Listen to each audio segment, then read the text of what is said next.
Saudações, camaradas. Aqui é a Marcília Brito, sou editora da Ruptura Editorial e estamos aqui com mais um Entre Linhas, o nosso videocast em parceria com o canal Farol Brasil.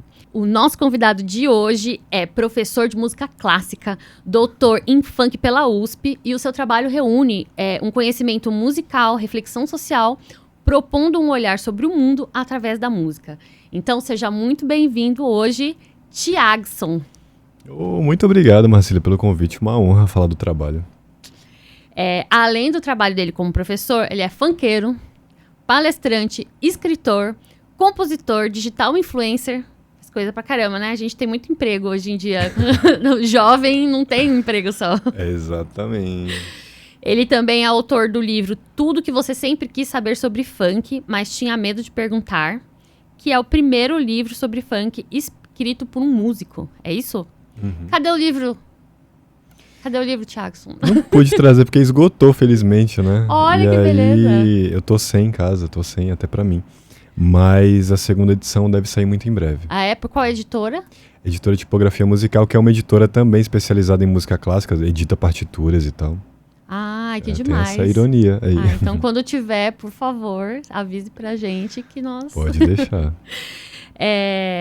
O Thiagson é criador de um canal, Canal do Thiagson, que é uma página dedicada à divulgação de pesquisas científicas que tratam sobre temas como funk, música periférica, preconceitos musicais, racismo na música, sexualidade, análise musical e música contemporânea como um todo, né? Uhum.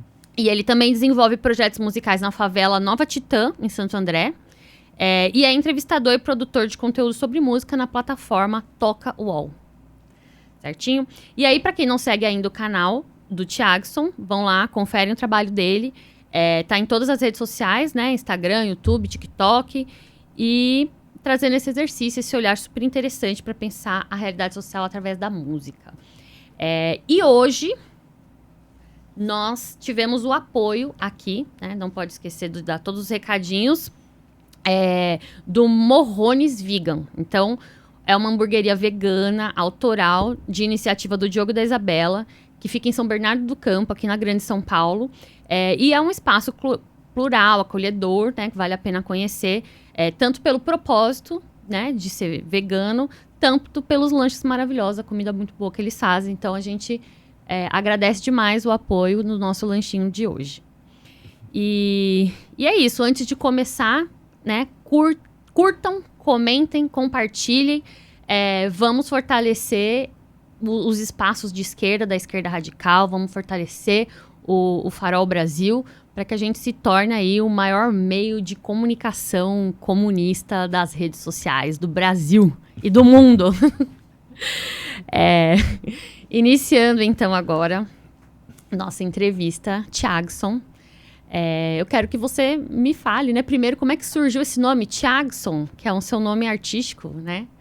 Você é o Thiago, conhecido como Thiagson. Então, eu gostei da história, acho que a gente já pode começar com isso. Certo, é uma coisa que eu falo pouco, né? Foi uma banda de brega que eu tive na faculdade, até como uma forma, essa banda veio como uma forma de aliviar as tensões do elitismo ali da faculdade, porque numa faculdade de música no Brasil, nas universidades públicas e, de modo geral, o que se ensina numa universidade de música é a música de concerto de tradição europeia, o que a gente chama de música clássica.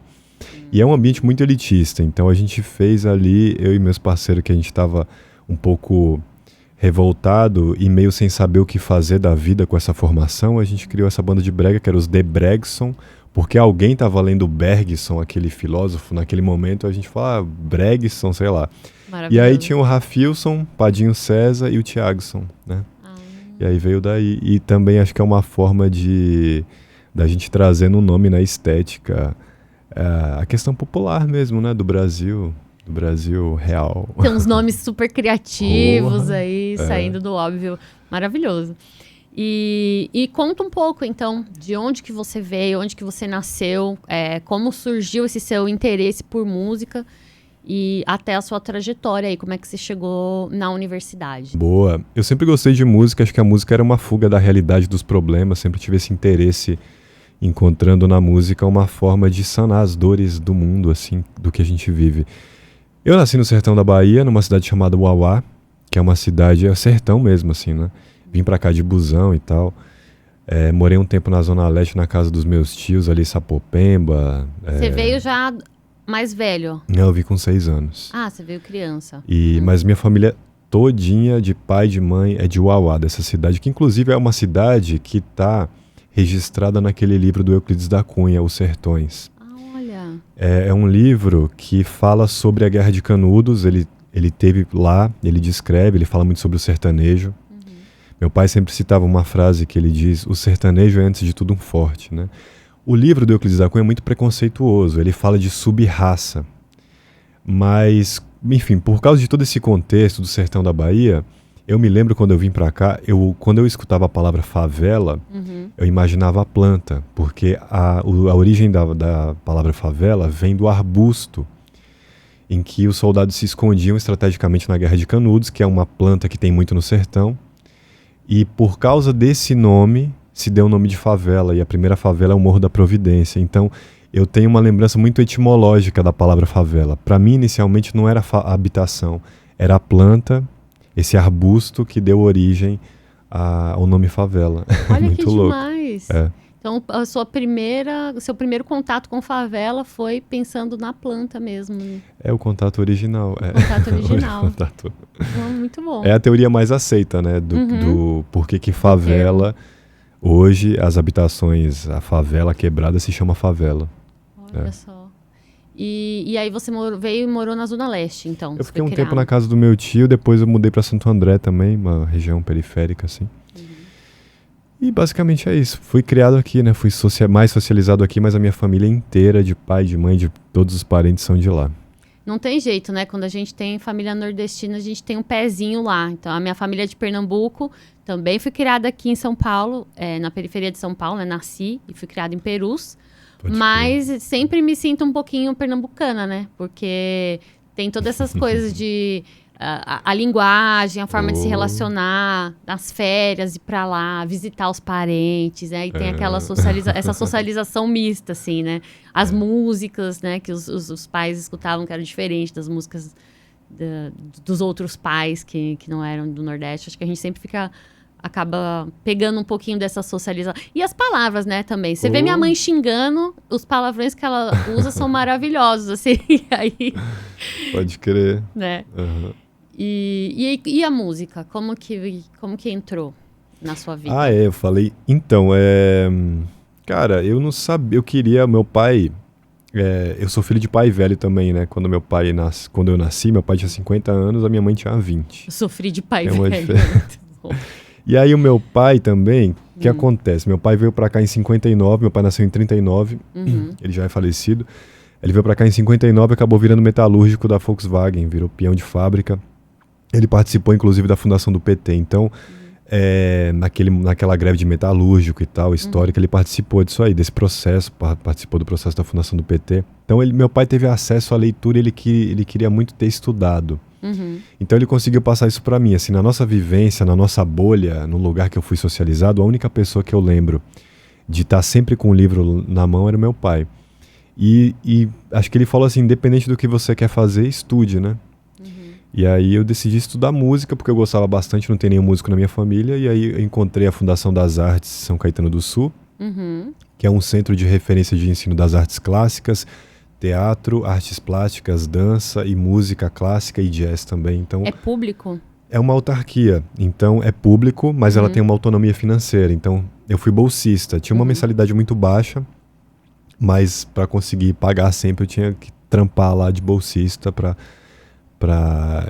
E foi por causa daí que eu depois entrei na faculdade, decidi trilhar essa carreira. Foi o que apareceu pra mim, né? Uma coisa, a carreira acadêmica na música. E você começou com o quê? Você começou a aprender o quê? Meu primeiro instrumento foi o violão clássico, depois eu mudei pro piano, porque eu sempre quis aprender composição, né? Porque dentro da área da música tem vários cursos. Tem basicamente os cursos para tocar um instrumento, os bacharelados em instrumento musical, e você vai tocar um instrumento específico, bacharelado em piano, bacharelado em violão. Tem o curso para composição e regência, para ser compositor ou regente, às vezes meio misturado, e tem a terceira linha, que é o educador musical, o curso de educação musical. Eu sempre quis entender como se faz uma música, como se compõe uma música. Eu fui estudar composição. E dentro do curso de composição, meio que um pré-requisito histórico, você saber tocar piano. Aí eu fui pro piano, acabei... E dentro desse curso que você fazia, que é um curso livre, né? Um curso de formação técnica, como seria? Esse era um curso profissionalizante de música. Profissionalizante. E lá você já teve essa orientação, então, de alguém falar para você, se você quer composição, é legal você aprender piano. Então, já tinha uma... É porque essa instituição de ensino, os professores que estão lá, fizeram faculdade de música. Então, é uma instituição que funciona muito parecido com a faculdade. Inclusive, quando eu entrei na faculdade, eu fiquei muito decepcionado, porque era tudo repetição de coisa que eu já tinha estudado. Então é uma formação muito completa esse curso que você teve. Sim, bem tradicionalista, né? Completa no sentido... Mas se ensina muita coisa na minha época, e acho que ainda hoje, se ensina muita coisa que depois você aprende na faculdade também, o que é um problema também, porque o ensino técnico ele é completamente diferente do ensino que tem que haver na universidade. A universidade é um lugar de produção de conhecimento. E o ensino técnico é um lugar de reprodução daquilo que alguém já fez. É uma das questões, né? Que a gente fala que existe esse ensino elitista, né? Que é quem vai conduzir esse processo e quem vai operacionalizar esse processo, né? E aí a gente pode até entrar nesse debate depois, mas é justamente quem está se formando para ser patrão e quem está se formando para ser empregado, digamos assim, né? Então, a universidade ali de ponta, de elite, para quem vai mandar e para quem vai obedecer uma universidade particular, que talvez não seja tão boa assim. Um curso técnico já tá bom, né? Porque eu acho que isso é uma delimitação muito interessante da gente falar. Mas como sempre dá para complicar, até as universidades de elite, USP, ou as particulares de grande prestígio, Mackenzie, PUC, até essas muitas vezes têm um ensino técnico de reprodução e não de criação de um conhecimento. Isso é muito complicado. Sim. Vai perdendo o tripé, né, da pesquisa. Sim. Né? É verdade. E aí, como que foi para você entrar na USP? Como que foi esse processo vestibular? E tem uma característica, né, também do curso de música que você já tem que ter uma experiência, né? Já tem que saber. Conta pra gente. Olha, o curso de música ele tem uma nota de corte baixa. Então, não é necessário você dominar o que se ensina na escola, aquilo que é obrigatório, como um vestibular de medicina. Por outro lado, ele é um vestibular que vem dobrado, porque tem a prova de habilidade específica. Essa prova de habilidade específica significa que alguém que escolhe a área da arte já tem que entrar sabendo a sua arte. Alguém que faz teatro já tem que ter estudado teatro para passar, além do vestibular normal, na prova de teatro. Alguém que estudou música já tem que saber música, já tem que saber ler partitura para passar, além do vestibular, na prova de música. Então, vira uma seleção muito criteriosa e toda a seleção, na verdade, é um processo de seleção social, ou melhor, um processo de manutenção de uma mesma classe acessando sempre os mesmos lugares, né? Então, entrar na faculdade também foi um processo que eu vi muita gente de outra realidade social que foi aí quando eu realmente saí da bolha periférica, né? Eu conheci pessoas que eu falei, meu Deus. E aí você vai descobrindo com o tempo, né? Como é que é o choque da USP? Eu acho que eu troquei essa ideia bastante, né? A gente falou bastante sobre isso com o Chavoso, né? Sim. Também, Thiago. Desse choque cultural que a gente tem, né? De sair da periferia, de sair de um ambiente ali que é o que a gente acha que existe, que é o que a gente conhece, e acessar um outro ambiente cultural, social, descobrir que, enfim, tinha gente que já sabia o que ia fazer no vestibular desde que tinha 12 anos de idade, estava estudando para aquilo, se preparando para aquilo. E aí a gente fala, putz, né? Jesus, sim. é isso, assim, é a corrida da meritocracia, só que uns com vários obstáculos e uma perna amarrada e o joelho quebrado. Exatamente. E os outros estão ali de boa. Exatamente, uma desigualdade brutal, assim. Mas é interessante, porque, por exemplo, as escolas públicas que eu estudei, aquelas escola pública estadual, que é cadeia, né? Aquelas cadeia, mini cadeia, né? Que você, é um depósito de jovens ali. Não tem nada, nem o professor quer estar ali, é interessante. Tinha muita aula vaga também. Eu cheguei a estudar em escola particular também, mas era aquela escola particular periférica também, que você tinha que pagar uma mensalidade barata. E mesmo assim, meus pais não conseguiam pagar, eu voltava para a pública. Mas assim, na escola pública não tem essa diversidade que tem na universidade pública, diversidade de classe social. E esse convívio é muito difícil, né? Porque... mas também a gente não pode idealizar. O convívio entre os pares, né, mesmo na periferia, não é harmonioso como se pensa, né? Sim, sim. É complexo. Mas quando tem essa questão social, essas diferenças sociais, pô, de gente que eu via que estava sempre viajando para a Europa e eu falo, até hoje eu não tenho passaporte, sabe? Porque nunca foi uma coisa, nunca imaginei viajar e também não tenho essa vontade, não gosto muito de viajar, na verdade. Mas, ou acabei não gostando, por nunca ter podido. Mas ver essa coisa, eu falo, gente, mas como é que pode isso? É muito louco isso, né? Eu senti isso também, porque eu cheguei lá novinha, 17 anos também, vinda de universidade pública, lá na Letras da USP, aí todo mundo... o que você vai fazer de habilitação? E aí eu, tipo, não pensei sobre isso. Que idioma que eu ia fazer, que língua. E aí eu cheguei lá e descobri que tinha uma galera que já falava 3, 4 idiomas, entendeu? Que fez intercâmbio nos Estados Unidos, intercâmbio na Alemanha. E aí tô em dúvida entre o inglês, o alemão e o francês, assim... E aí a galera fluente em vários idiomas, que já tava estudando, pensando nisso. Gente que já tinha lido parte da bibliografia. Tipo, eu dei uma olhada lá no sistema. E era uma coisa assim, meu Deus do céu, né? Tô aqui sem... eu nem sabia o que era iniciação científica. Eu fui entender o que era mestrado e já tava quase no final da universidade. Tipo, como é que as pessoas viram professor universitário? Não sabia. Porque é isso, né? Você fala, eu quero entrar na universidade, fazer letras, ser professora. E aí, assim... descobrir que existia um mundo acadêmico, que dava para viver de pesquisa, que tinha esse mundo inteiro ali, foi realmente um choque cultural, né? Uma descoberta ali que você vê que falta repertório, né? Pra gente, acho que o que faltava era muito repertório. Como que foi, assim?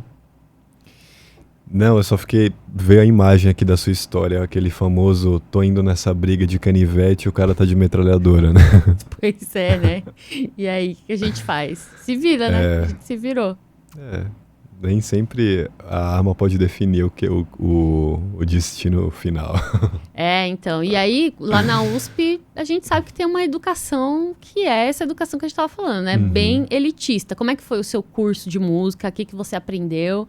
E aí você conta pra gente como é que você chegou no funk, né? Como é que você conseguiu enfiar o funk lá na USP? Então, eu preciso falar uma coisa importante que é o seguinte, a minha graduação não foi, nem a minha graduação, nem o meu mestrado foi na USP, foi na Unesp. Foi na Unesp. Foi na Unesp. A Unesp é uma universidade espalhada nos vários interiores de São Paulo. Mas, para minha sorte, o departamento de arte fica na Barra Funda, pertinho do Fórum Criminal. Isso foi ótimo, porque se eu tivesse que mudar para o interior para fazer uma faculdade, eu não ia conseguir também. Mas assim, eu prestei o vestibular da USP, sempre fui aprovado na parte da música e tal. Eu só entrei na USP para fazer o doutorado. Né? E na época da faculdade também, a Unesp tinha um curso que me interessava mais na área da composição. Então você quis ir para a Unesp, você optou por ir para lá por conta da composição? Não, o que aconteceu foi o seguinte, eu prestei o vestibular e eu fui muito bem na prova de música. Fui aprovado na prova de música porque eu estudei música antes.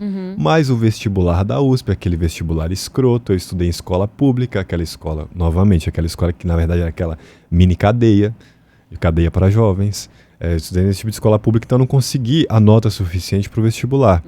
Mas eu me lembro que o vestibular da Unesp, na época que eu prestei, ele já estava mudando. Ele já estava saindo daquele elitismo que você tem que saber os conceitos, para alguma coisa do tipo, você lê um texto e a partir disso você tem informações para pensar e resolver questões. E aí tinha um vestibular mais da hora, assim. E aí eu consegui passar inclusive até fui bem no vestibular da Unesp, porque era menos escroto. O da USP era bem... Eu acho que é um pouco mais parecido com o que hoje o Enem tenta fazer, né? Trabalhar mais a sua capacidade ali de argumentação, de interpretação. Sim, sim. Ai, demais. Pegou uma mudança boa. O vestibular da USP, sem comentários. Agora dá pra entrar pelo Enem, né? Eu não sei como é que tá. Nunca fiz Enem. Agora, na época tinha, mas nunca cheguei a fazer, não. Quando que você entrou na universidade? Vou denunciar a minha idade. Poxa! Sério? Não, acho que eu entrei por volta de 2010, 12, 11. Toma vergonha, Thiago. Eu entrei em 2006 na universidade. Sério? Então, Olha. Você aí preocupado com a idade. Olha. Eu, hein? Mas eu entrei um pouquinho mais velho. Eu já tinha 40, tô brincando. Boa. Eu entrei novinha. Pode Façam crer, as contas aí, que eu entrei com 17, em 2006. E aí, como que você chegou no... Então, você fez a graduação em composição, se formou. E aí, o seu mestrado, como é que foi? Então, eu tinha feito 5 anos de curso técnico em música, estudando música clássica. E os outros 5 na Unesp. Uma parte foi misturada, eu estava terminando a fundação e começando a faculdade. E o meu bacharelado em composição, o curso de composição, são 5 anos. Então você já fica quase 10 anos estudando música e estudando o mesmo repertório branco, europeu, de uma tradição judaico-cristã, essas coisas assim. É um culto ao homem branco, não só um culto aos brancos europeus, mas um culto à masculinidade branca, porque é só homem. Os compositores são só homens. Não tem compositoras? Pois é, tem, mas não se fala. Então, você começa a ficar meio de saco cheio, daí vem a banda de brega. Eu também, pobre, de origem pobre, assim. O que eu vou fazer com essa formação? Comecei a me desesperar, me desencantar. E aí eu encontrei no funk a possibilidade. Falei, olha, não faz mais sentido eu ficar pesquisando esse repertório que não comunica. O Brasil é um país muito musical. Eu vou exercer a minha função social falando sobre as músicas do nosso tempo. E das músicas do nosso tempo, qual mais comunica em mim, na minha vivência? Funk. Então foi a possibilidade de permanecer na carreira acadêmica de maneira honesta, sendo sincero comigo mesmo. Porque tem muita gente que permanece na carreira acadêmica mentindo para si próprio. Tipo, não quer pesquisar e só faz mestrado e doutorado para subir os degraus da ascensão social. Sim. Que é uma possibilidade, né? A partir do momento que você estuda, querendo ou não, ainda hoje no Brasil, é uma possibilidade de ascensão social. E aí você precisa se manter naquele local, né? Não dá para parar de estudar. E eu percebo, principalmente quando o assunto é música clássica, eu percebi algumas pessoas que não gostam. Você via nitidamente na pessoa, pô, essa pessoa é descolada, essa pessoa, sei lá, gosta de coisas do momento. O que ela tá falando de um compositor dos anos 20, falando de um compositor barroco? Não, isso aí não me engana, não. É aquela pesquisa para agradar o orientador, né? Sim. Mas, por outro lado, na minha pesquisa, foi boa como uma corregedoria da própria universidade. Porque quando eu vou pesquisar o funk, eu percebo que não tem pesquisas sobre o funk na área da música. Tem uma história muito curiosa que o primeiro mestrado sobre funk, ele é de 1987. O antigo.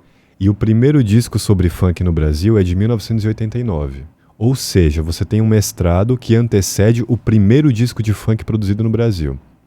Esse mestrado é do Hermano Viana e o primeiro disco é o DJ Malboro Lança Funk Brasil de 89. Porque já tinha uma cena funk que tocava a música, o hip hop dançante norte-americano nas favelas. Ele viu e pesquisou isso. E só 2 anos depois nasceu o primeiro disco. E ele já chamava de funk?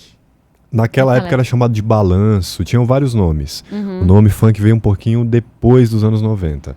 Mas como movimento cultural já é o que depois vai se transformar no funk. Sim, o movimento cultural de música preta vem da Black Rio, também é uma continuidade, né? Que interessante. E aí você pensa, bom, nas ciências sociais já se estuda o funk desde 1987, mas na área da música não tem trabalho. Sendo que o funk, antes de ser um fenômeno social, antes de ser polêmica, antes de ser qualquer coisa, é música, é um fenômeno sonoro. E aí eu não consigo falar do meu funk, da minha pesquisa, sem denunciar o elitismo, o racismo da própria universidade de música. E a universidade percebe o racismo dela, ela está se abrindo para isso, e aí eu posso entrar e pesquisar e através do funk ser um espelho da universidade. Porque quando a gente fala do funk, a gente fala de periferia. E se a gente fala de periferia, a gente observa que quem está historicamente na universidade, os meus professores, por exemplo, não são de periferia. Conhecem mais a Europa e os Estados Unidos do que as favelas do país que vivem. Sim. E aí? Que foi? Como que foi pesquisar? Você dava palestra, fazia congressos? Como que era recebida essa pesquisa sobre o funk, assim? Eu acho que a pesquisa, o conteúdo eu nunca tive nenhum artigo rejeitado, nunca tive problema com isso. Mas eu sempre tive problema com a minha pessoa, assim, né? De olharem pra mim meio estranho, porque as pessoas também... A música faz a gente se vestir de um certo modo. E a partir do momento que você entra nessa brisa da música clássica, você também se veste de um modo, você também age de um jeito meio socialmente esperado que você deve agir. Então, a minha presença sempre foi assim, mano, parece que você tá vendo um elefante no meio das girafas, assim, é outra espécie, sabe? E você, porque você se coloca visualmente, né, também, como é uma outra, é isso, partindo de uma outra estética. Quando que você começou a entender que isso era importante, que isso já comunicava alguma coisa, que isso assim, era uma linguagem de você mostrar que eu estou aqui, eu pertenço a esse lugar, mas eu vim de outro lugar. Eu acho que deixa isso muito marcado, né? É uma coisa que eu não escolho, na verdade. É uma vontade de ser o que eu sou. É que durante muito tempo, para eu estar nesses ambientes, eu também me camuflei. Eu me vestia e me comportava de um modo, tinha vergonha de morar onde eu morava. Então, teve isso assim também. E aí, também esse momento do final da faculdade que eu comecei a pesquisar o funk, né? Porque o funk fez parte da minha vida quando moleque. Mas quando eu comecei a pesquisar isso, foi um momento em que eu pensei, peraí, eu não venho do lugar que muita gente vem. Por que eu não posso trazer isso? Pensando numa frase, aquilo que nos aflige pode ser onde está a nossa potência.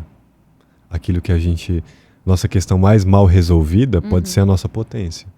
Então foi um processo também de autocrítica, de autoaceitação também, porque eu tinha muita vergonha. Respirando aqueles valores elitistas, né? Eu tinha muita vergonha de morar, de ter ouvido calcinha preta, limão com mel, forró saborear na minha... Adoro. Frank Aguiar, mastruz com leite. É o cãozinho dos teclados. Banda Cavalo de Pau. Só pra quem é do Nordeste das antigas que vai conhecer. Chega o Wesley Safadão, que era do Garota Safada, antes de virar sertanejo, ele era vocalista do Garota Safada, cabeludo ainda, eu me lembro. As menininhas iam à loucura. Essa época é boa. E então foi esse momento que você deu essa virada de chavinha, assim, e falou, vou vestir da maneira que eu gostaria e me comportar da maneira, falar do que eu acho que é importante. E é isso, vão ter que aceitar. Eu acho que foi um momento de depressão também, porque é um momento que você fica meio assim, cara, sei lá, que eu só quero viver, só quero poder trabalhar.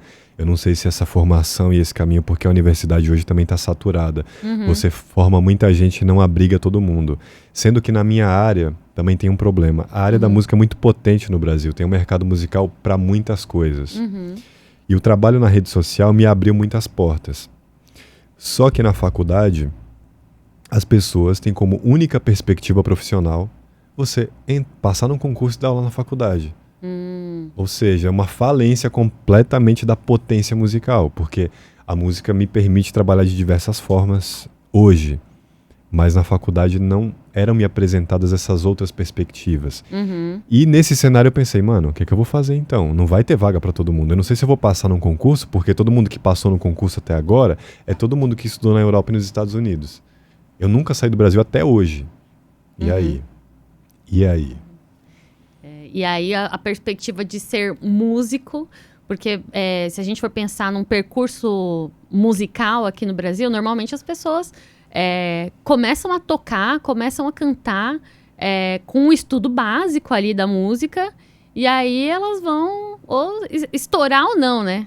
Estourar ou desistir, ou passar ali a vida, né, de artista persistindo, né, naquilo, mas às vezes durante muitos anos sem fazer aquele sucesso esperado. E aí a vida de artista, né, com todos os seus perrengues, com todas as suas instabilidades. Sim, sim. E aí você tem essa característica de ter feito um percurso diferente como músico, né, que veio a partir justamente da formação e do estudo, que é o que muitas pessoas que são músicos estourados hoje no Brasil, né, não possuem. Como que isso influenciou, assim, depois na sua decisão? Foi buscar e perceber que aquilo que eu aprendi na universidade poderia ser muito mais bem aproveitado do que ficar ali restrito, e essa ferramenta analítica que a gente aprende na universidade, você aprender a pensar o som, a pensar o que se cria de música, tem uma potência social, de relevância social, que precisa circular na sociedade. E aquilo não poderia ficar restrito. Então eu vi no que eu aprendi uma potência, né? E as redes? E quando que você começou a produzir conteúdo? Porque eu acho que muito que você faz o seu conteúdo é isso, né? É pegar uma reflexão que as pessoas fazem na universidade, aplicar para um ritmo que é um ritmo popular e publicizar isso, tornar isso acessível para as outras pessoas, né? De uma teoria musical profunda. Eu vi que você faz conteúdos profundos, técnicos, né? Sobre a música. E quando que surgiu essa ideia de colocar isso nas redes, assim? O canal do Thiagson, eu comecei fazendo humor, porque eu também tava meio... Eu sou aquele tipo de pessoa que, assim, eu curo minhas dores dando risada. Aí eu fiz humor, e aí nasceu o canal do Thiagson, vinculado ao meu nome Thiagson, da banda de brega, que também tinha humor ali naquela proposta. E aí, eu fazia os vlogs, só que como eu, já tinha estudado quase 10 anos formalmente de música, vivendo isso, trabalhando com isso, dando aula disso, eu fiz um primeiro vlog falando do preconceito com funk. Aí muita gente falou, pô, que da hora aquele vídeo lá, que era uma mistura de Whindersson Nunes, com aquela linguagem de humor, de dança, com reflexão musical. Aí muita gente gostou, mas... Quando foi isso? Que ano? Isso foi em 2017. Nos primórdios das redes sociais. Faz tempo. E aí, isso foi na época também que eu estava entrando no mestrado na Unesp, pesquisando funk, E aí eu participei de um congresso internacional, analisando a música que tinha estourado naquela época, que era Oxanaína, do MC Lan. Então eu filmei a minha apresentação na Unesp, analisando Oxanaína, do MC Lan. E aquilo ali, viralizou, mas viralizou de um jeito péssimo. Viralizou como um exemplo. Olha o que esses idiotas estão fazendo na universidade pública. Precisamos cortar a verba. Extrema-direita no poder. Foi uma época que o bolsonarismo, para mim, estava aparecendo assim. E aí muita gente usou em grupos de apoio ao Bolsonaro para usar de exemplo. Assim, olha o que esses idiotas, o cara tá falando do funk Oxanaína e tal, né? Tá gastando dinheiro público com isso. Entendi. É isso, né? Mas assim, essa viralização me fez perceber a utilidade também, porque algumas pessoas se aproximaram e falaram, oh, isso é interessante, eu não tinha pensado nisso. Então aí eu falei, olha, eu acho que tem uma missão social, tem uma missão na universidade de mudar o currículo colonialista da universidade, e tem uma função para minha vida, o funk fez parte da minha vida, né? Se eu quisesse simplesmente sucesso e aparecer, eu falaria, sei lá, de sertanejo, que é mais moralmente aceito, né? E não do funk de baile de favela, porque a minha pesquisa também é voltada no funk de baile de favela. Baile de favela. E é assim, acho que a gente pode entrar também nessa questão, né? Que aí para você falar mesmo do funk, que é o seu ponto forte, seu ponto de estudo, porque inicialmente os movimentos, né? Que são esses movimentos populares, eles são criminalizados, né? A tendência ali, quando se cria, é se criminalizar. E aí, depois, eles vão ganhando espaço, vão ganhando as ruas. Aí, quando não dá mais para abafar, aí começa a tentar amenizar, dar uma embranquecida nele, para ele ficar mais aceitável, né? Mais palatável. E aí, falar, então, esse daqui é o funk. Só que, assim... o que se vende lá fora como o nosso funk não é a gente... você sabe que não é exatamente o nosso funk, né? Isso, o funk que tá circulando nas ruas não é exatamente o funk que a Anitta vai cantar lá nos Estados Unidos no show dela, né? E é isso, assim, são dois tipos bem diferentes. Como que a gente chega aí nesse ponto? Boa pergunta. Se bem que hoje tá mudando, né? Eu tenho visto vídeos virais. Teve uma empresa dos Estados Unidos que fabricava foguetes, que usou na rede social dela um funk de baile de favela, assim, na trilha sonora. Tem alguns desfiles de moda que eu já vi tocando funk de baile de favela. Então, esse cenário underground produzido no baile de favela, pelas redes sociais, está viralizando e circulando em outros lugares também.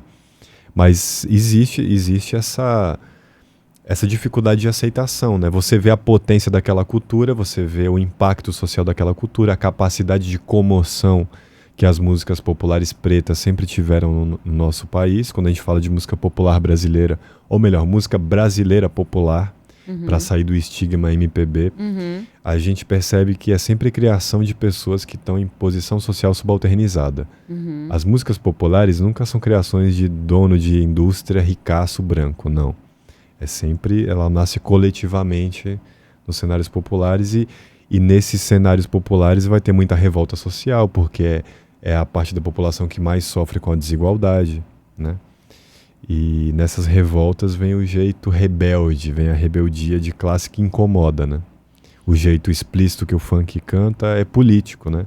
O jeito que o funk canta o sexo é político. O incômodo causado é um incômodo político, né? E também, assim, acho que teve essa...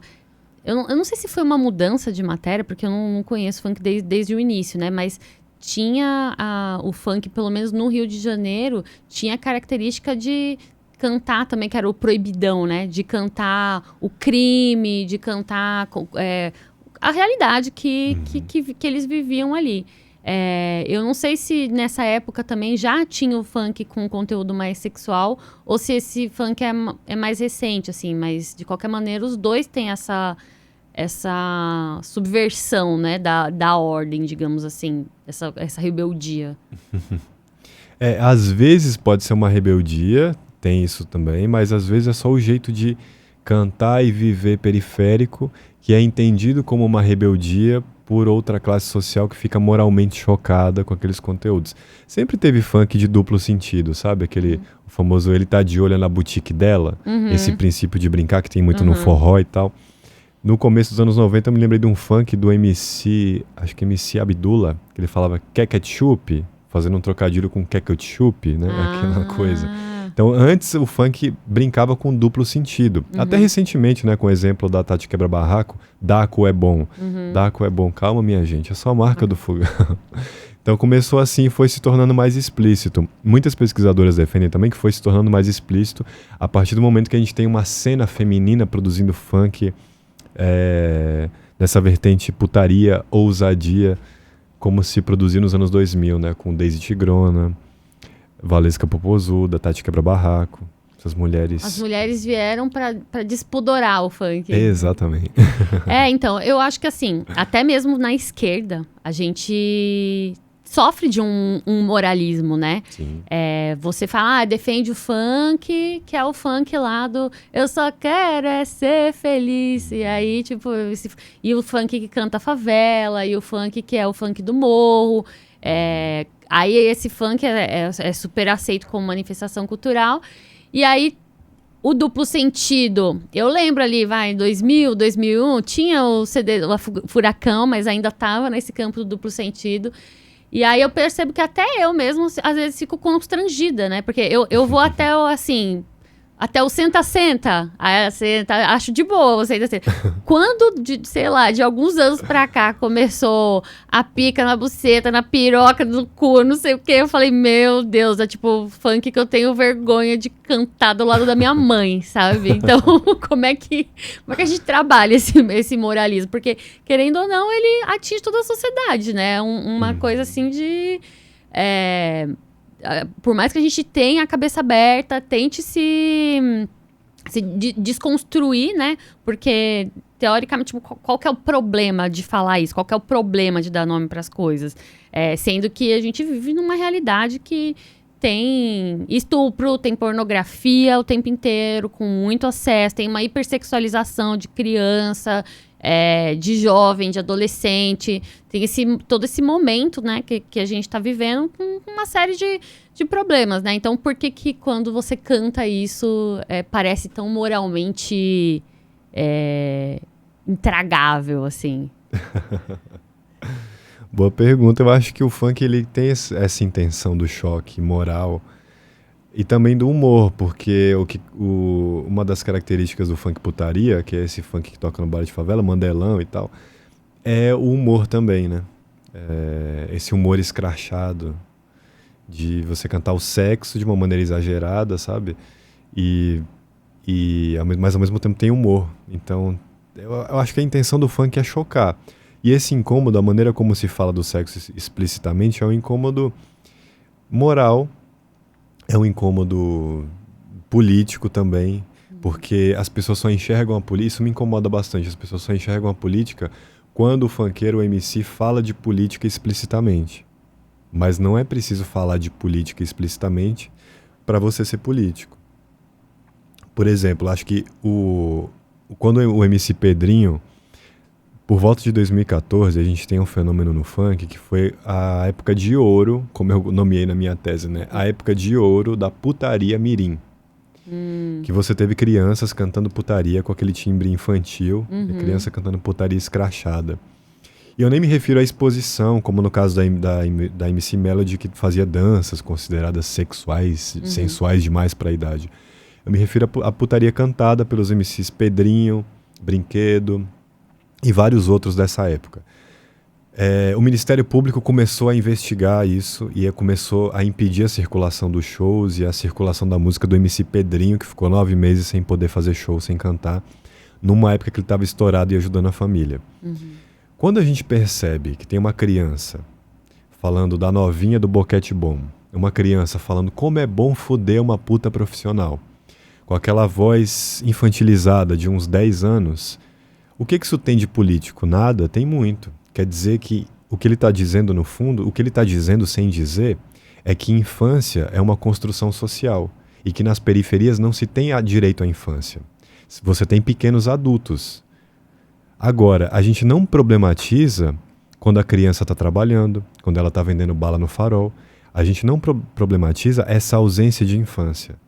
A gente só problematiza quando a criança canta o sexo, que muitas vezes canta sem viver aquilo. É uma linguagem da putaria, eles cantam sem viver aquilo. Nem sabe do que estão falando direito, né?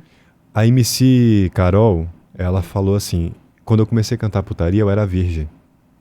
Olha só. Então nem sempre o que se canta é o que se vive. Alguns vivem, claro, mas assim, nem sempre o que se canta é o que se vive, para a decepção de muita gente. Eu falo, quem vai no baile funk de favela esperando encontrar uma suruba vai se decepcionar muito. Eu tô há anos indo em vários bailes de favela, procurando essa suruba prometida. Nunca achou? Nunca achei, muitas vezes eu me deparei com um cenário conservador, que você mal vê beijo na boca de menina e menina. Olha só. Pois Isso, é. Né? E continuando, assim, então, essa parte do funk putaria, eu acho interessante que essa turma, né, é a mesma turma que é contra o aborto, porque quer que viva, né? Ah, não, porque o feto tem direito à vida. E depois lá na frente vai ser a pessoa que quer que atire na cabecinha, né? Ah, porque se estiver roubando, vai atirar. Ou então que prenda, que diminua a maioridade penal. Então, peraí, essa criança ela só é importante quando ela tá na barriga da mãe, porque a partir do momento que ela nasce totalmente sem estrutura, muitas vezes sem direito à infância, porque não tem a criação, educação, condições de ter uma educação adequada, não tem direito a brincar, às vezes tem que trabalhar, ou ficar sozinho realmente dentro de casa. Muitas vezes é abusado, né? Porque muitos pais abandonam, não tem condições de ficar ali, então fica com tio, com primo. A gente sabe que a maior parte dos abusos de menor acontece dentro da própria casa, dentro da própria família. E aí depois vai ou pro tráfico ou pro crime de alguma maneira, vai furtar. Aí essa criança ela deixa de ser importante, né, para esses defensores, né? E eu acho que esse é um ponto que você coloca dessa maneira de enxergar politicamente. Por que está se falando desse jeito? Porque tem alguma coisa acontecendo aqui, assim. Sim. Acho demais. Uma reflexão muito, muito potente, assim, muito importante. Então, se vocês estão incomodados com a criança cantando putaria, o que a gente pode fazer socialmente para que essa criança não tenha, mas não vivencie mais essa putaria, né? Tenha acesso à sua infância. Porque me parece que a proibição do Ministério Público de cantar não vai resolver o problema da criança que não tem acesso à infância. Só vai piorar a realidade material, porque no caso do Pedrinho, ele estava fazendo show, ele estava estourado. E ele não pôde fazer show, que é a fonte de renda, ele ajudava a família assim. E além disso, as músicas que ele produziu, algumas até hoje são um pouco mais difíceis de achar, porque tem esse problema. E por causa desse problema com o Ministério Público, os MCs criança de hoje produzem funk ou usado, mas não como naquela época. Que você fala, se eu te der meu back, você me dá a buceta e eu curto e dou meu back de volta, a música do Pikachu. Você não tem uma putaria explícita nesse nível produzido por criança como você já teve nessa época por conta de vários problemas. Agora, quando o funk se torna muito socialmente aceito, e eu me lembro que lá para 2018 eu vi a expressão na mídia funk de pelúcia. Funk de pelúcia? Funk bonitinho, que pode tocar nas festas de criança, né? Para a família tradicional brasileira. Entendi. Quando você tem um funk socialmente aceito, ele perde a sua potência de questionamento. Hoje, por exemplo, a gente está vendo um fenômeno de muitos policiais militares reagindo a certos vídeos de funk consciente, falando, tá vendo, esse funk é bom, molecada tem que cantar assim. Quando o funk deixa de incomodar aquela parcela da sociedade que pratica violência com os funkeiros, quer dizer, quando o cara faz um funk consciente que agrada o policial, talvez tenha algum problema. Jamais você vai ver um policial reagindo a um vídeo que o moleque tá cantando, vai ter doce, vai ter lança, vai ter todo tipo de droga. Essa é uma música do MC-D20. Jamais você vai ver um policial falando, esse funk é legal. Ou seja, se ele deixa de incomodar também, se ele se torna muito socialmente aceito, ele vira um enfeite, um adorno, assim, sabe? Mas eu só quero ser feliz. Essa música aqui perdeu o significado. Inclusive, muita gente não sabe que essa música foi composta por uma mulher que foi assassinada, esquartejada e queimada. Dentro da favela? E a gente... a música ficou conhecida pela dupla Cidinho e Doca, mas a música não foi composta por eles. E se canta isso hoje, todo mundo canta, esquecendo o significado político de uma mulher que estava pedindo paz e tranquilidade onde nasceu e morreu do jeito que morreu. Ou seja, virou um enfeite, perdeu o seu significado. Por isso que o funk de baile de favela, ele vai ser... Por mais que ele não fale de política explicitamente, ele é o que mais incomoda politicamente, moralmente, socialmente. E esse incômodo é bom, porque mostra, no mundo que a gente vive, para que uns sorriam, muita gente está cheia de ódio. E aí, isso... causa uma tensão social, né? E nessa mesma linha, onde que entra o funk o proibidão, funk de exaltação, do tráfico? Como que você vê isso, assim? Porque eles ainda são alvo de criminalização, né? A gente tem o tempo inteiro aí uma perseguição à série de MCs e muito... como a questão de drogas e a questão do tráfico aqui no Brasil é uma questão muito profunda, né? Então, você tem uma criminalização das pessoas que usam, uma criminalização das pessoas que vendem, né? Que utilizam...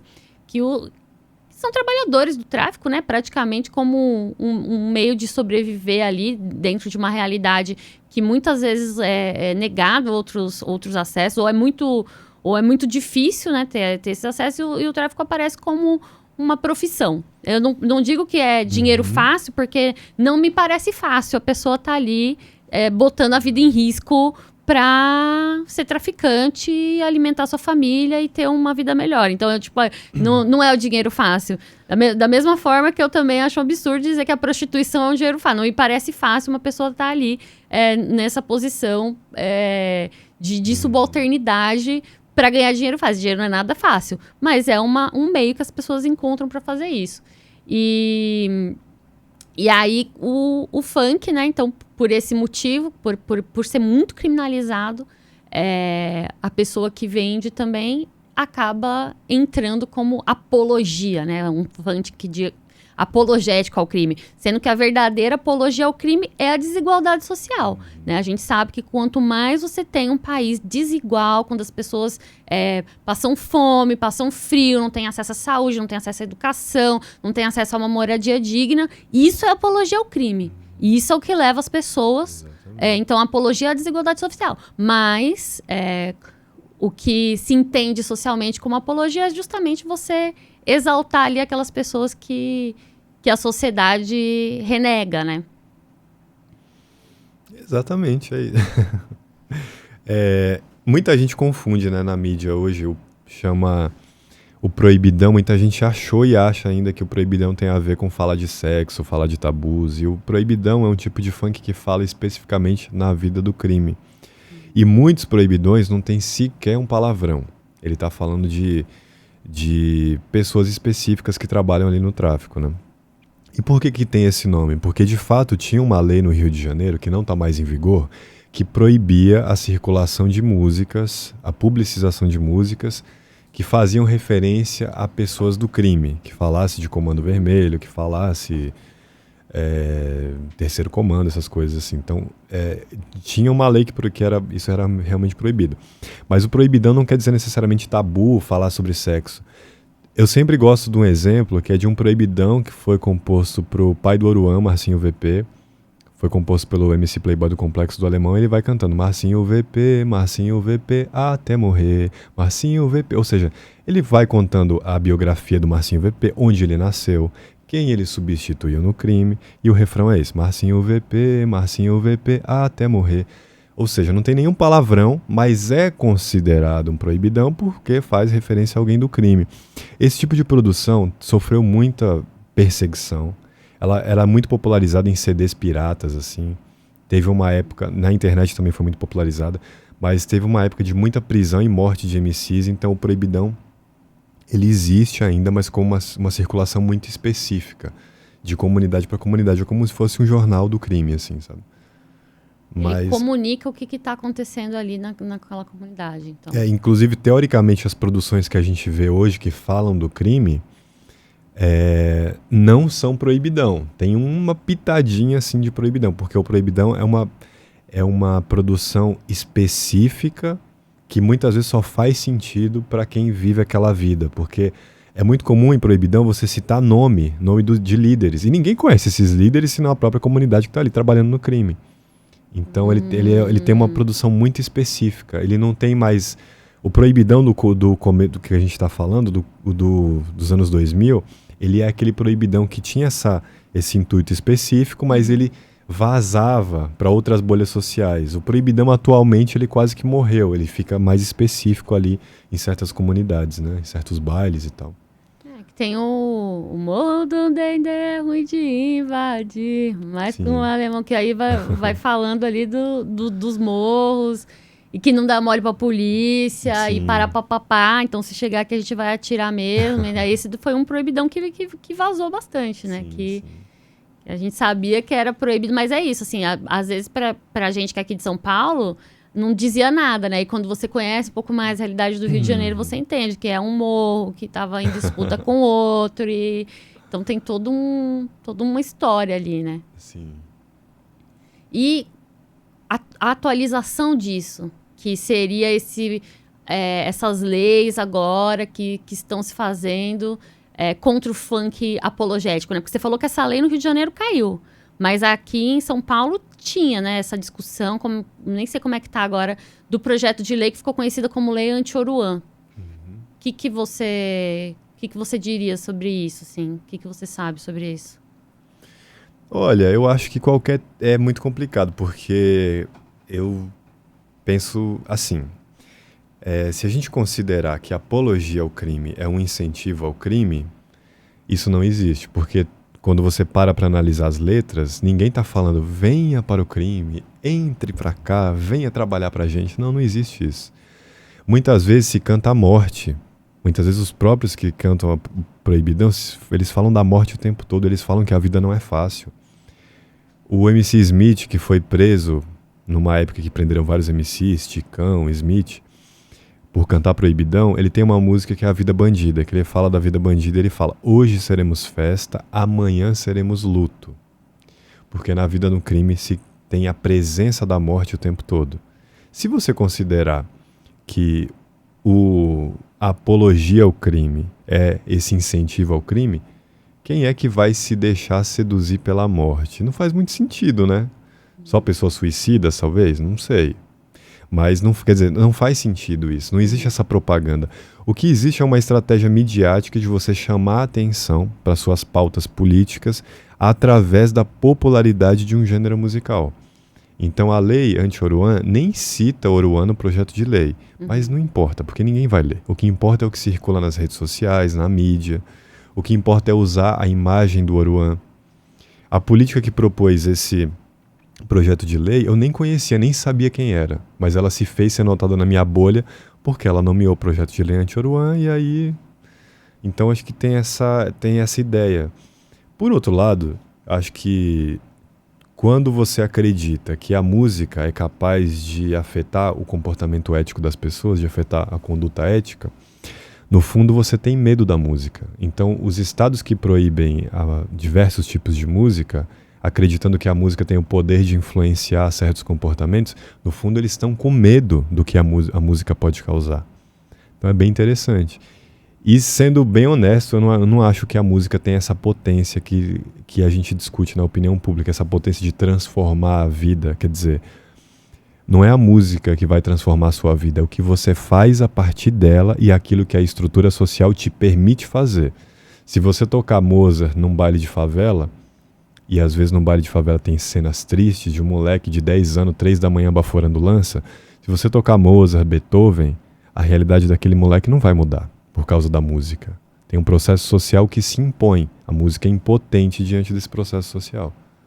E com relação a isso, né, nessa música como agente transformador, você utiliza a música para o bem, né? Já ela não tem esse poder todo de influenciar, mas ela pode funcionar como um impulsionador para abrir novos caminhos, abrir novos horizontes. E aí você tem um projeto também, né? Isso, como que funciona esse seu projeto, assim,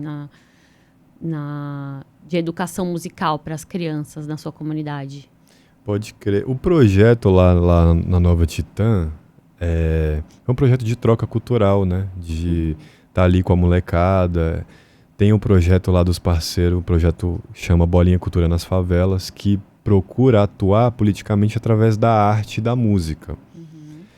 Então tem festas, tem eventos que se produz lá e tem projetos educativos, a molecada se reúne, a rapaziada se reúne para cesta básica, doação de roupa, é muito bonito ali no barraco do nosso parceiro Lucas Bola. Mas acho que basicamente é isso, é um projeto horizontal, né, da gente aprender junto. Eu não estou mais dando aula por conta das correrias da vida, mas o projeto continua. A gente continua lá ativo, tem as festas, tem os eventos. Mas esse projeto da aula foi justamente tentar criar uma aula com uma troca de aprendizagem e não chegar impondo uma cultura, porque todo projeto que vai ensinar música na favela é assim, né? Eu vou chegar com o meu repertório colonizador para prometer transformação social pela música, esse discurso que seduz muito, e na verdade não muda coisa nenhuma, né? Eu acho que é muito parecido com a educação, né? Assim, a galera que milita com a educação. Não, porque a educação muda a vida, a educação vai transformar socialmente as coisas. Aí eu falo, gente, não, a educação é muito importante, ela muda trajetórias individuais, mas ela não transforma o mundo por si só, né? O que transforma o mundo, a gente sempre diz aqui, como bons comunistas, marxistas, é que que muda a vida é a luta política, é a política, é a organização social, é, em última instância, o que a gente deseja, que é uma revolução social.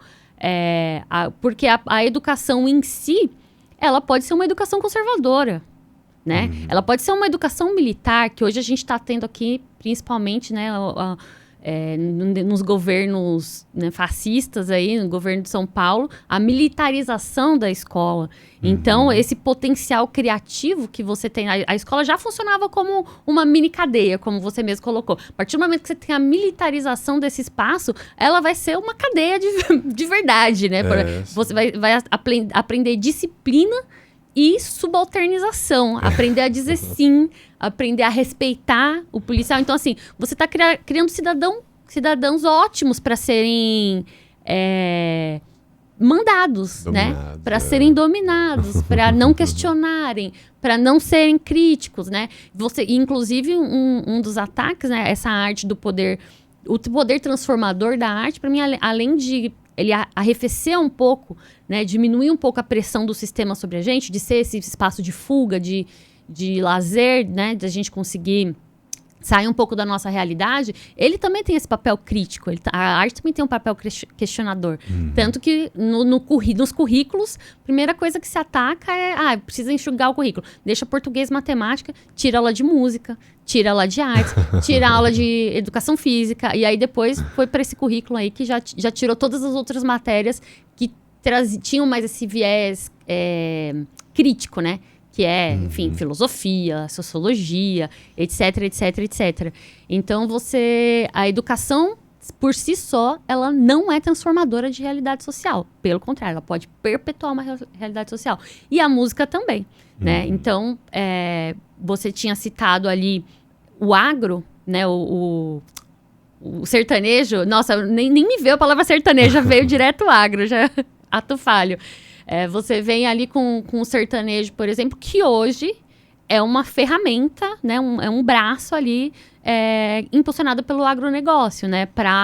Então, você tem hoje sertanejos cantando que o agro é bom, que quem me alimenta é o agro, etc, etc, etc. Então, normaliza algumas coisas através da música, né? É uma ferramenta também de comunicação.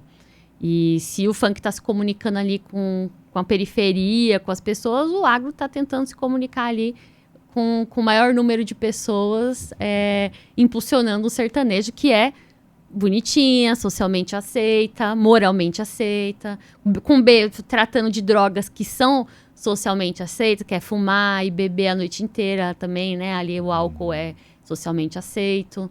Então, como que funciona isso? O adultério é socialmente aceito, é uma tradição, né? É verdade, né? O corno da música sertaneja, né? Corno a corna.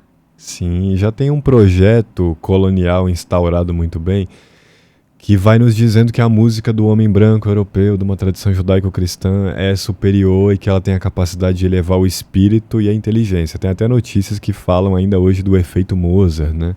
Ouça Mozart para desenvolver a inteligência dos bebês. Cara, por que Mozart? Porque ele é um cara que vem desse mundo germânico da música clássica.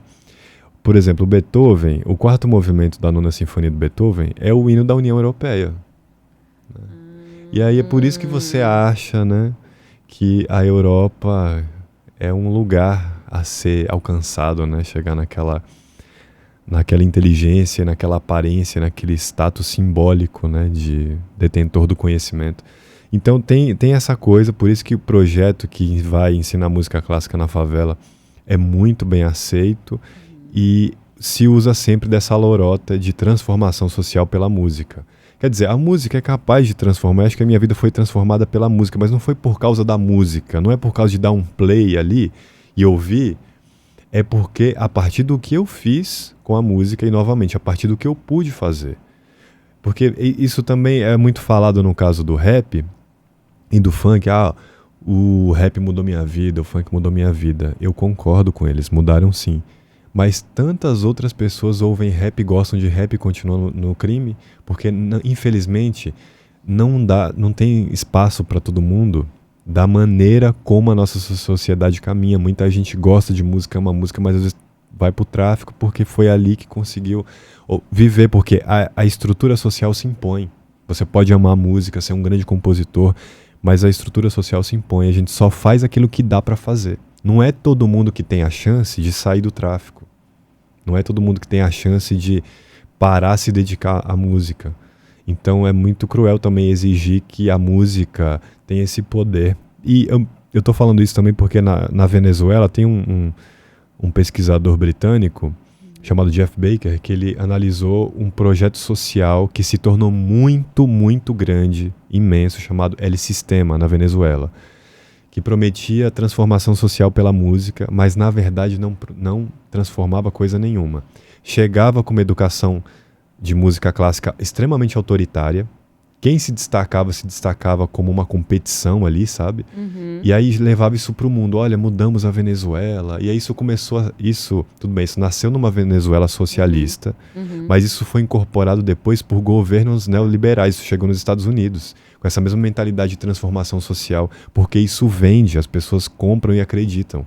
E aqui no Brasil a gente tem a figura do João Carlos Martins, que pegou essa ideia de, vamos trocar um fuzil por um violino, para conseguir visibilidade, apoio financeiro para os seus projetos, né?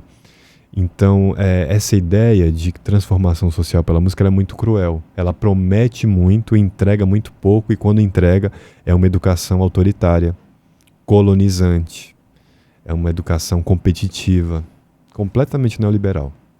E aí vendida sempre como case de sucesso, né? Exatamente. Da pessoa que passou dificuldade. E é isso, você pega exemplos individuais como se fosse transformação coletiva. Desse L-Sistema nasceu um grande maestro que é o Gustavo Dudamel, que hoje é maestro de Los Angeles. Então ele é uma celebridade internacional da música clássica. Mas não é por causa do L-Sistema, é por causa de uma série de coisas que permitiu que ele se destacasse. Ou seja, ele é um sucesso individual que é usado como exemplo social. É aquela mesma malandragem de falar a favela venceu porque um MC ficou rico. Não, a favela tá aí. Se a favela vencer, talvez nem exista mais favela.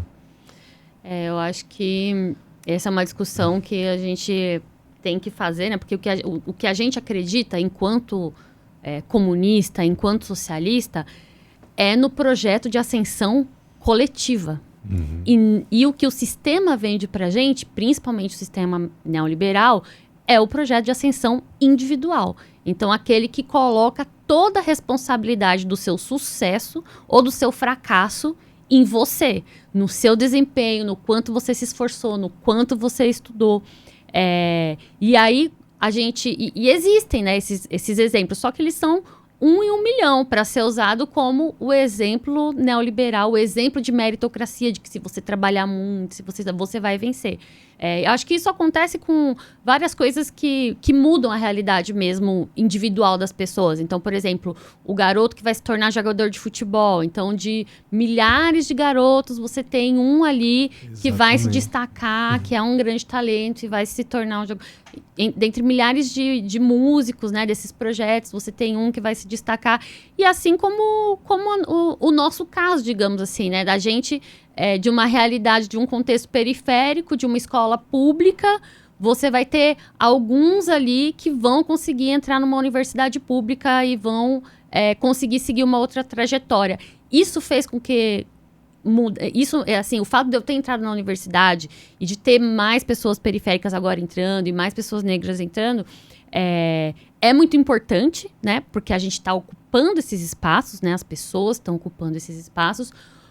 Por outro lado, não mudou a realidade social do meu bairro, né? Boa parte dos meus amigos, das pessoas que estudaram comigo, ainda estão na mesma realidade social, trabalhando com o que der para trabalhar, ou foram para o tráfico, ou foram mortos pela polícia, ou mortos pelo próprio tráfico, ou entraram no crime de alguma maneira, ou viraram pastores de igreja. Então, assim, é isso, assim, a gente sempre... sempre tendem a usar o indivíduo, né, como esse exemplo, mas a ascensão individual, ela não faz essa transformação coletiva. E aí a ascensão coletiva, ela demanda de outras coisas, né, demanda dessa organização que vai mudar a política estrutural, né? Que vai mudar as coisas estruturalmente. Exatamente. Quando que você se entendeu como uma pessoa de esquerda? Você se diz comunista? Se diz marxista? Se diz de esquerda? Quando que você se entendeu dessa maneira, assim? Olha, talvez meu pai fosse de esquerda. Fundou o PT ali no momento da luta, né? Mas eu vou falar pra você que na faculdade, principalmente, eu tive muita dificuldade com esquerda. Inclusive, eu comecei... As minhas primeiras referências de crítica à própria esquerda vieram de pensadores da direita. Então, eu tive muito acesso a uma literatura de direita que criticava a esquerda na época da faculdade. Uhum. Até eu problematizar essas pessoas que criticavam a esquerda e eu entender que eu não era como elas, demorou um pouquinho. Mas o que eu quero dizer, eu acho que a gente que veio de periferia e é uma geração mais recente tem uma dificuldade histórica com a esquerda, porque a esquerda historicamente sempre foi muito elitista, elitizada, branca, e às vezes isso dificulta. Para nossa geração chegou assim, né? Então eu via isso, uma galera mais playboy se dizendo de esquerda, eu falei, parceiros, claro que você vai ser de esquerda, olha aí pra você, né? Assim, né? E às vezes quando eu pensava em alguma coisa diferente. Então eu não tenho vergonha de dizer não, que eu já fui uma pessoa endireitada, mesmo tendo um pai que fundou o PT. Até eu resgatar isso e conciliar, e entender e encontrar uma crítica da esquerda, a própria esquerda, né? Então talvez eu gosto muito do que o Galo diz, que é nem de esquerda nem de direita, mas de baixo.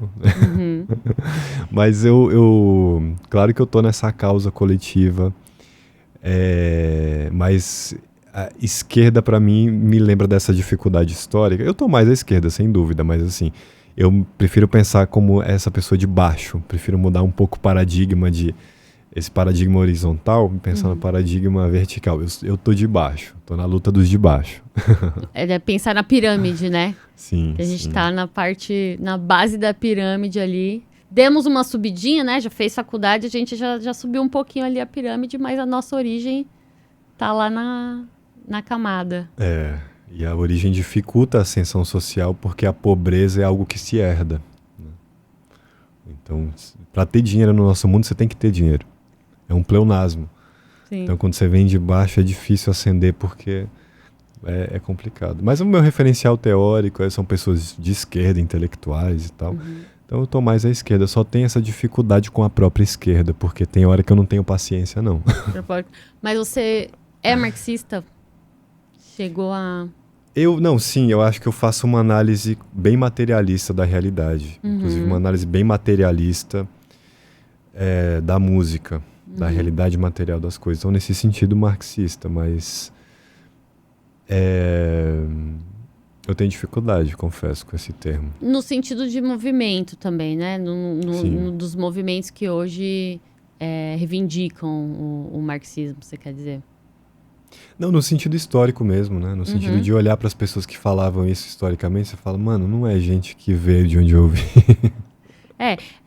Principalmente o marxismo que se aprende na universidade, né? Exatamente. Mas aí se a gente cavocar um pouquinho, a gente vai descobrir, né, que tiveram muitos marxistas negros, indianos, que fizeram a revolução em seus países, que estavam lá ali já olhando para outras questões, né?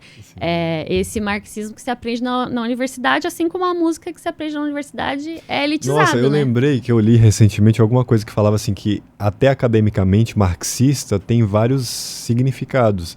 Às vezes, marxista, no sentido acadêmico, pode ser uma pessoa que simplesmente traduzia o Marx e é especialista em Marx. Por exemplo, o caso do Fernando Henrique Cardoso, o ex-presidente. Cara, completamente neoliberal, liberal e, mano, ele é especialista na obra do Marx. Olha só, esse sentido de marxista a gente tá fora. Não, muito bom. E quais são as suas perspectivas, assim, para um próximo momento? Onde que você pretende continuar atuando, continuar militando? É óbvio que a gente precisa ganhar a vida, né? Precisa trabalhar no que der, mas o que você enxerga, assim, no futuro? O que você gostaria de fazer do ponto de vista de profissional, militante, etc.? Pô, eu acho que a minha luta tem sido... você vê, a gente vai nivelando por baixo, o nível vai caindo... a gente vai nivelando por baixo. A minha luta é simplesmente poder continuar trabalhando da maneira que eu tenho trabalhado, assim, né, nas redes sociais. Eu prestei um concurso recentemente na USP, falei sobre esse processo e tal, acabei sendo desclassificado e tal, por razões, nem pude ser avaliado, enfim. Mas tenho esse lado, tenho essa perspectiva também de entrar na universidade simplesmente por uma única razão, e isso me preocupa, porque é sinal que a universidade está bem desinteressante, que é a estabilidade financeira. Né? Uma carreira pública, que independente da crise econômica, de como é que vai estar o país, o salário sempre vai pingar, essa é a única coisa que me interessa. De maneira geral, acho que eu quero continuar pesquisando, continuar atuando e falando com as pessoas, porque a universidade também nos condiciona a ler, a escrever e a falar de um jeito que ninguém entende. Isso é bizarro. Então acho que está nas redes sociais, poder continuar atuando dessa forma. Né? E o que você diria, para finalizar, o que você diria para o jovem que está assistindo a gente agora, o jovem comunista que está assistindo a gente agora? Putz, difícil. Não acredite em conselho de ninguém. Não sei, eu acho que é seguir o coração, assim, o que se acredita, porque muitas vezes a gente sente culpa ou a gente se sente errado por simplesmente fazer alguma coisa que a gente gosta, né? Tem esse resquício desse pensamento católico de você achar que você está fazendo alguma coisa errada só porque gosta. Eu acho que sei lá, seguir o coração nas escolhas políticas, mas analisar também como é que esse desejo, esse coração se construiu também. Ter essa autocrítica, olhar sempre para si. E acho que o que me incomoda também na esquerda é sempre um julgamento. A esquerda é muito julgadora, sabe? Esse funk é muito canceladora, sabe? Esse funk é machista, é homofóbico, não sei o quê. Falo, mano, vamos ter a humildade de pelo menos escutar e a partir dessa letra, que de fato pode ser machista, será que a gente não pode pensar uma outra coisa? Se o cara tá sendo tão machista, é porque talvez tenha um processo social que fez ele chegar aí e certos debates que chegam numa camada privilegiada não chegou pro cara. Então vamos tentar ter a humildade, como é uma frase que eu gosto de falar sempre como professor. Quem educa não cancela, acolhe. Educar e acolher a pessoa. Falar, não, vamos pensar sobre isso. Não é que sair cancelando nem julgando. Isso é outra coisa. E como a gente consegue falar com essa galera que está na periferia? O que você acha que seria a melhor maneira de acessar as pessoas? Porque esse é um debate recorrente aqui, justamente disso que você estava falando, né? Dessa esquerda que fica falando para si mesmo, que não consegue se comunicar, que tem muita dificuldade de se dialogar. E aí a gente pensando a partir de uma ascensão do fascismo, de ascensão do conservadorismo, vários movimentos nesse sentido acontecendo, tá cada dia mais iminente a necessidade da gente voltar, né? Voltar a falar com essa base social que a gente acredita que pode ser o motor para uma mudança. Então, como que a gente se comunica com as pessoas? Olha, eu acredito muito numa comunicação afetiva, que não seja racional. Eu vejo uma galera de esquerda indo para o campo científico, da luta, dos argumentos. Isso é importante que se faça também, né? Mas não é dessa forma, porque a gente vive uma sociedade muito complexa e não basta ter argumento, não basta ter razão para as pessoas acreditarem e para aquilo tocar as pessoas. É o que a gente vê quando se fala em fake news.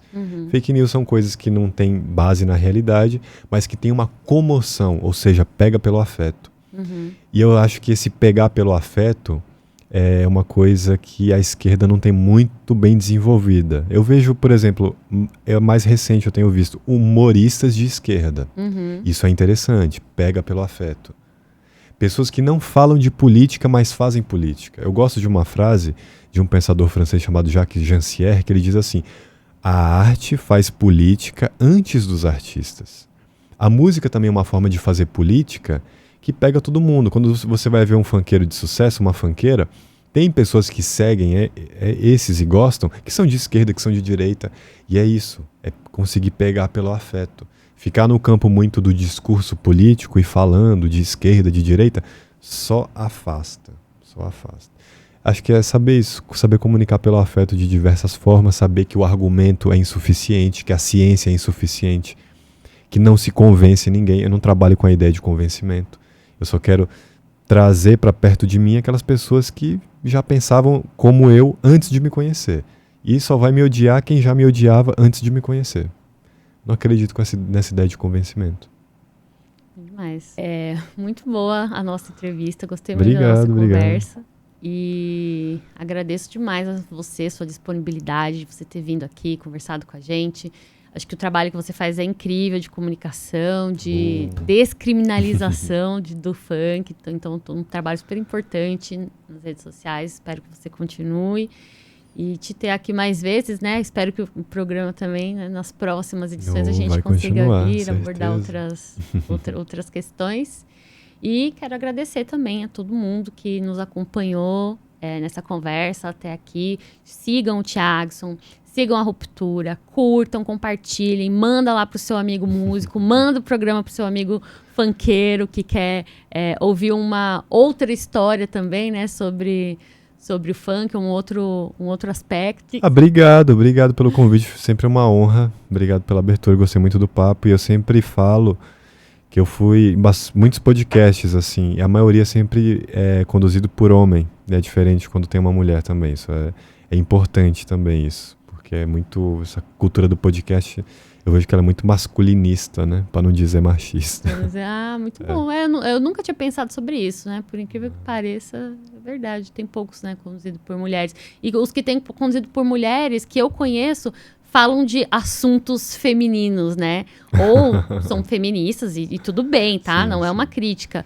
Mas é que acaba ficando essa coisa meio de falar sobre... Colocar na caixinha, né? Então, as mulheres falando só de feminismo, os negros falando só de racismo e assim por diante. Acho que aqui a gente tenta fazer nesse sentido, uma proposta diferente, né? De trazer diversos temas aqui. Demais. Muito obrigada, viu? Obrigado. Então, esse foi o nosso Entre Linhas e até o próximo episódio.